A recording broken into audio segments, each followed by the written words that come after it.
안녕하세요. 사랑부동산 이정행 대표입니다. 오늘은 부동산 경영 노하우 세 번째 시간인데요. 생활의 윤활유가 되고 갈등과 마찰을 최소화해주고 원만한 인간관계를 만들어주는 각종 예절에 대해서 나눠보고자 합니다.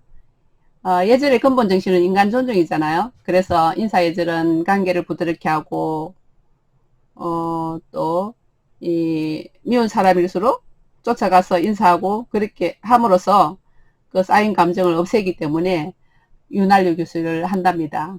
인사예절의 인자함과 의로움과 예의 바름으로 주변을 풍요롭게 가꿀 뿐 아니라 이 예절을 전파시켜 나가면 좋겠습니다. 그럼 이 세상을 천국으로 만들어줄 각종 예절을 알아보는 행복한 여행을 떠나보도록 할까요? 고고고! 즐거운 하루의 시작은 인사부터라고 생각합니다. 정중하고 친절한 인사는 예절의 기본이고 마무를 여는 중요한 첫걸음이라 여겨집니다. 어서 오십시오. 안녕하십니까? 무엇을 도와드릴까요? 잠시 기다려 주시겠어요? 고맙습니다. 감사합니다를 할 때 중요한 것은 자세거든요. 그래서 기본 자세를 보면 상대의 미간을 보면서 허리를 숙이고요. 또 상대방을 보고 바닥을 본 뒤에 다시 상대방을 보는 이런 3단계의 시선을 나누게 되잖아요. 그럴 때 숙일 때 1초간 멈추고 또 숙일 때보다 일어날 때는 천천히 일어나는 걸로 고개를 드는 걸로 그렇게 하시면 좋고요. 하여튼 인사유래는 상대방에게 나는 적의가 없다라는 의사를 표현하는 것에서 유래됐다고 해요. 그래서 인사는 상대방에게 마음속으로부터 우러나오는 존경심, 그러니까 친절을 나타내는 것이랍니다. 인사의 대표적인 종류에는 세 가지가 있는데요. 목례, 보통 인사, 정중한 인사인데요. 이 세 가지 차이점은 바로 각도인데요. 목례는 한 15도 정도, 보통 예는 30도 정도, 정중한 예는 45도. 이렇게 이제 하는 인사인데, 먼저 목례부터 살펴볼까요? 목례는 15도인데, 그 동료나 친한 사람 사이에 많이 쓰는 인사입니다. 또 다른 일을 하거나 길에서 잠깐 마주칠 때 사용하기도 하고, 또 보통 인사를 해야 되지만 상황이 좁은 공간에 있을 때는 목례를 하죠. 뭐 화장실에 갔을 때거나 또 화장실에서 누가 양치질 할 때는 할 수가 없잖아요. 그때는 이제 목례를 하거나 이제 미소를 짓는다거나 이렇게 하면 되겠죠. 그리고 이제 세 번째는 이제 정중한 인사인데요. 고객에게 감사나 사과를 표현할 때 사용하는 입니다. 우리가 일반적으로 많은 쓰는 보통 예는 이제 뭐 고객을 맞이할 때 배웅할 때 쓴다면 아주 그 감사의 표현은 또는 높은 분할 때 사용할 때거나 이럴 때 보면 이제 45도 각도를 하게 되는 거죠. 진한 감사의 표현이니까요. 그러면 인사를 할 때 어디를 보면서 해야 될까요? 목례는 상대의 눈을 보면서 인사를 하면 되고, 또 보통 인사와 목례는 상대의 눈을 바라본 후에 이제 고개를 숙여서 자신의 발끝을 바라보시면 되는데, 어쨌든 인사는 한 사람의 첫인상을 만드는데 정말 중요한 요소니까 정말 그 미간을 보면서 예의를 다해서 진정성을 가지고 인사를 하면 좋겠습니다. 그 다음에 이제 인사 예절 중에 금기사항이 있는데요. 어쨌든 원만한 인간관계는 마음에서 우러나오는 인사로부터 시작되잖아요. 인사란 상대방이 느낄 수 있는 첫 번째 감동이고 또 인간관계의 첫 출발이기 때문에 그렇습니다. 그래서 나만의 향으로 인사를 남기면 좋겠어요. 그런 의미에서 인사는 상대방을 위하기보다는 나 자신을 위한 것이 아닐까요? 인사할 때 금기사항을 쭉 봤는데요. 바른 자세는 상대방의 눈을 보며 인사말을 함께하고 상체를 정중히 굽히고 잠시 멈추고 천천히 올리는 것이 중요하다고 아까 말씀드렸는데, 하여튼 이러한 인사법을 습관하면 그늘진 성격의 사람이 밝게 되고 또 정적인 사람이 동적인 사람이 되고 또 꽉 막힌 사람이 탁 트인 사람으로 되고 소극적인 사람이 적극적인 사람으로 바뀐답니다. 그 다음에 이제 전화 예절로 넘어가겠습니다. 전화는 보이지 않는 만남이잖아요. 그렇기 때문에 고객이나 상대방의 얼굴을 직접 보지 않고 대하기 때문에 자칫하면 실수하기 쉽고 오해가 발생할 소지가 많아요. 그래서 이 전화는 회사의 이미지를 결정한다는 점에서 조금 더 소홀하면 안 됩니다. 그래서 전화는 매일 3번 울리기 전에 받는데 물론 더 늦게 받았다면 꼭 사과를 하고요. 이때 왼손은 수화기를 들고 오른손은 메모를 준비합니다. 인사로 문자 감사합니다. 사랑부동산 대표 누구누구입니다. 뭐를 밝혀 실대를 주고요. 고객의 용건을 정정한 후 성인 음성으로 응대를 하면 좋습니다. 전화 주셔서 감사합니다. 좋은 하루 되십시오. 이렇게 상황에 맞는 인사말로 하고 고객이 끊은 후에 2초 후에 수화기를 내려놓습니다. 또 서비스 요구를 잘 활용하면 좋은데 예를 들어서 권유를 할 때는 권유 번거로우시겠지만 이라든지 이렇게 쿠션을 쓰는 게 좋습니다. 양해나 사과할 때는 바쁘신데 기다리게 해서 죄송합니다 라든지 공감할 때는 그렇군요. 이것이 더 좋을 것 같습니다. 이런 식으로. 그래서 이제 우리가 전화를 하게 되면 고객은 세 가지 기대를 하게 되는데 친절성, 신속성, 전문성이에요. 상대는 우리가 친절하고 상냥하게 응대해 주기를 바라고 빠른 시간에 일이 해결되기를 원하고 우리가 업무에 대해 잘 알고 있기를 바라는 것입니다. 그래서 전화 서비스는 전문성에 의해서 완성된다고 하죠. 비즈니스 사회에서 전화의 가치와 효용은 절대적입니다. 전화를 거는 방법이나 받는 태도로 인해서 고객이나 상대방의 기분을 상하게 하는 것은 회사의 손실과 직결되기 때문에 그렇죠. 전화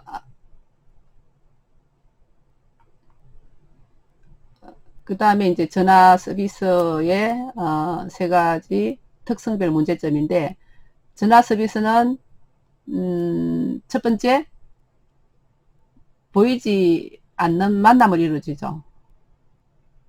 그 다음에 짧고 많은 만남, 세 번째는 사전 사후적 만남인데요. 문제점은 보이지 않는 만남은 의사 전달이 어려움이 있고 감정 전달이 어렵습니다. 오해의 소지가 있고 문제 발생 시 대처가 어렵습니다. 짧고 많은 만남은 문제 발생 시 대처가 어렵고 전문성 부족 시 불효율성이 초래되고 기업의 전반적인 서비스 이미지를 좌우합니다.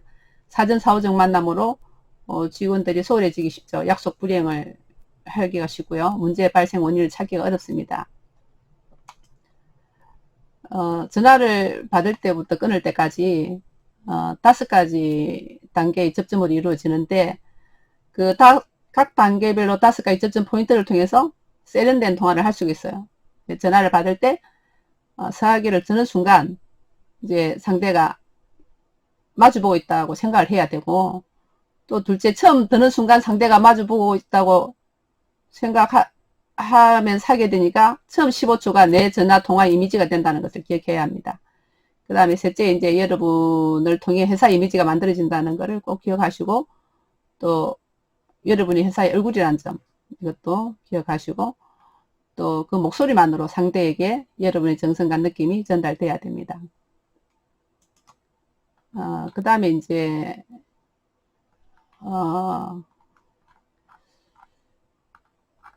그다음에 전화 걸을 때 대처 방안인데요. 전화를 걸기 전에 용건을 정리해서 메모한다.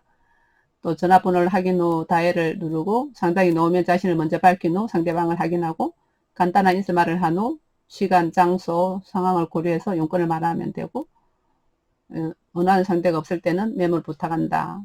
이게 또 이제 통화한 내 요건을 재확인하고 이렇게 하는 이제 그 대처 방안 5가지가 있는데 중요한 것은 그 말의 내용에 있어서 참 중요할 것 같아요. 덧붙여 말씀드리고 싶으면 이런 속담이 있잖아요. 지어놓은 밥도 먹으라는 것 다르고 잡수라는 것 다르다는 속담이 있어요. 같은 밥을 먹으라고 낮추어 말하는 것과 잡수라고 공대해서 말하는 것이 다르듯이 같은 것을 이렇게 대접하도 예절을 지켜서 공손에 대하는 것과 그렇지 못한 것이 상대편에 주는 영향이 큰 차이가 있음을 비유하는 말이잖아요. 그래서 어쨌든 말에 대한 속담이 많은 것도 말의 무게 때문인 것 같아. 특히 이제 전화 때는 그 말에 대해서 정말 이렇게 좋은 이미지가 남도록 하는 게 중요할 것 같아요.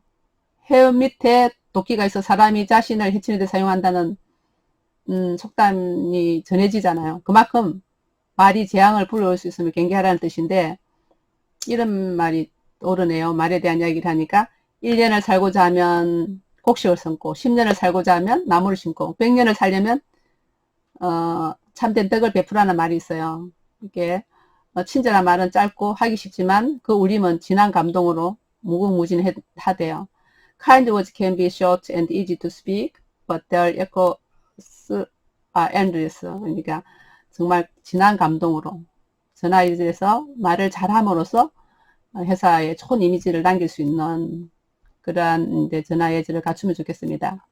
그다음에 이제 비즈니스 매너 중에 이렇게 누구를 소개하는 것에 대해서 알아보도록 하겠습니다. 가정에서나 회사에서 누구를 소개하고 소개받는 매너가 점점 중요해지고 있어요. 어떻게 소개하고 소개를 받느냐에 따라서 그 사람에 대한 이미지도 많이 바뀔 만큼 소개 매너를 제대로 익히는 것이 경쟁력이 되었어요. 좋은 사람 많이 아는 것만큼 소중한 재산이 없잖아요. 그래서 단 한 번을 만났더라도 상대를 기억해 주는 것은 정말 중요한 일인 것 같아요. 서로 소개한다는 것은 어떤 생각하기에 간단하고 쉬운 일이지만 실제로 뜻하지 않게 소개를 하거나 받게 되었을 때 당황하게 되는 경우가 많은데요. 기본적 예를 알아두면 당황하지 않고 세련되게 순간을 이끌어갈 수 있지 않겠어요? 그래서 근데 중요한 것은 스킬보다 진정성인 것 같아요. 인연이란 실로 코끼리를 끌어당기는 힘이라고들 해요. 그만큼 좋은 인연은 쉽지 않죠. 진정 좋은 인연은 시작도 좋고 끝도 좋은 인연을 유지하는 것이 그 같은데 그것은 그 사람의 진정성에 달렸기 때문에 그런 것 같아요. 그래서 오늘은 여러분은 주변에 있는 좋은 인연을 찾아서 또 다른 분에게 소개해보면 어떨까요? 그 다음에 이제 악수에 대해서 좀 알아보도록 하겠는데, 악수는 원칙적으로 손이 사람이 손 아래 사람에게 이렇게 먼저 청해야 할 수 있는 것이거든요. 이것도 인사처럼 악수는 서구의 인사 방법으로 손에 칼이나 무기가 같은 게 나한테 없다라는 것을 보여줌으로써 상대방에게 우호적인 감정을 나타내기 위해서 유래되었다 해요. 이렇게 악수는 자기 팬이고 상급자 여성 연장자가 먼저 청하는데, 동료 같은 또래의 남녀 간에 여자가 먼저 청해야 하고요. 아랫사람이 악수하면서 허리를 약간 굽혀서 경의를 표해도 좋습니다. 악수를 하면서 왼손으로 상대의 등을 덮어주면 신뢰가 된대요. 그러나 상급자가 아랫사람에게 그렇게 하면 깊은 정에 포시돼요. 또 연장자가 먼저 청하지만 신분이 높은 사람의 경우 연소자에게 연장자라도 먼저 손을 내밀면 안 된다는 거, 신뢰라는 거 알면 좋겠고요. 또 슬픈 일, 좋은 일을, 좋지 않은 일을 당했을 때는 절대 악수를 하면 안 되겠죠. 그래서 조문식에 상주와 악수하면 안 된답니다. 근데 이제 명함을 교환하는 방법인데요. 하여튼 비즈니스 생활을 하는 우리들에게는 자신을 가장 효과적으로 각인시킬 수 있는 방법이 명함에서 시작된대요. 그래서 단지 이 명함을 주고받는 행위로 그친다고 생각하면 곤란하다는 거죠. 명함은 초면에 상대방에게 나를 알리는 첫 번째 수단인데요. 간단한 명함 매너만으로도 상대방에게 신뢰를 줄 수 있기 때문에 명함 교환 시에는 기본적 매너를 꼭 갖추는 게 중요해요. 먼저 자기를 소개하는 경우 자기 명함을 두 손으로 명함의 위쪽을 잡고 정중히 건네고, 또 명함을 받는 경우는 두 손으로 명함의 아래쪽으로 잡아서 받고, 혹 한 손으로 받는 경우는 오른손을 왼손으로 받칩니다. 서로 동시에 주고받을 때는 상대방의 명함을 먼저 받은 후에 동시에 명함을 주면 되겠죠. 어쨌든 상대방의 명함은 공손하게 받쳐들고 살핀 후에 정중하게 간수하고, 이게 대화를 나누다가도 이렇게 명함을 이렇게 위에다가 테이블 위에다 얹어놓고 하는 것도 중요한 것 같아요. 왜냐하면 자기 명함은 자기 자신이고 상대의 명함은 상대방의 인물이잖아요. 명함을 만들 때는 또 자신을 가시하기 위해서 하는 게 아니고 자신을 소개한다는 생각으로 간명하게 만들면 좋겠습니다. 그럼 이제 대화 예절에 대해서 알아보겠는데요.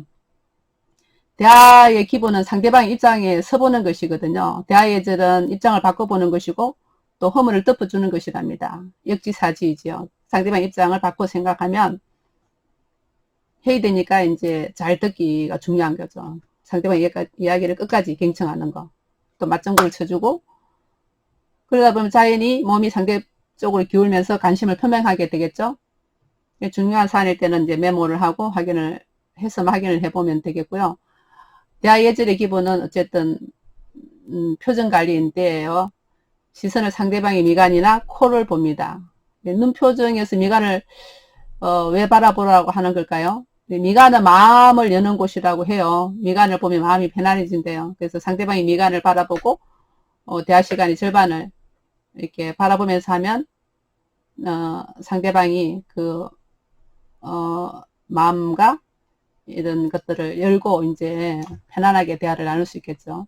기본 예절인 것 같습니다. 간단하게 예절에 대해서 나눠보았는데요.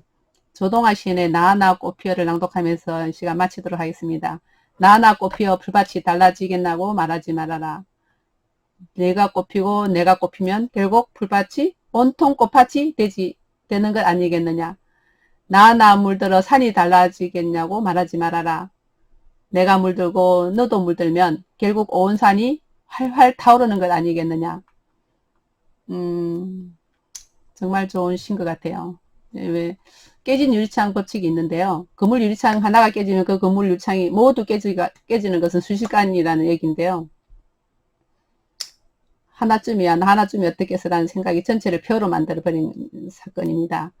모든 것은 나 하나쯤이야 라는 생각에서 시작되겠죠. 나 하나쯤이야 라는 생각으로 취한 어설픈 행동으로 세상이 변해왔어요. 그만큼 나 하나로 인하여 파급되는 영향력은 어마어마하잖아요. 설마 나 하나쯤이야 보다 나로 인하여 세상이 변했으면 좋겠습니다. 여러분과 제가 이 인사예절과 전화예절 또 뭐 대화예절 이런 것을 나누면서 정말 말이 중요하고 또 말의 온도로 또 사랑의 언어로 이 세상이 정말 밝고 아름답고 살만한 세상으로 이 세상이 천국이 되기를 정말 바라봅니다. 늘 웃음이 넘치고 사랑이 넘치는 매일 되시기 바랍니다. 감사합니다. 사랑부동산 이정영 대표였습니다. 안녕.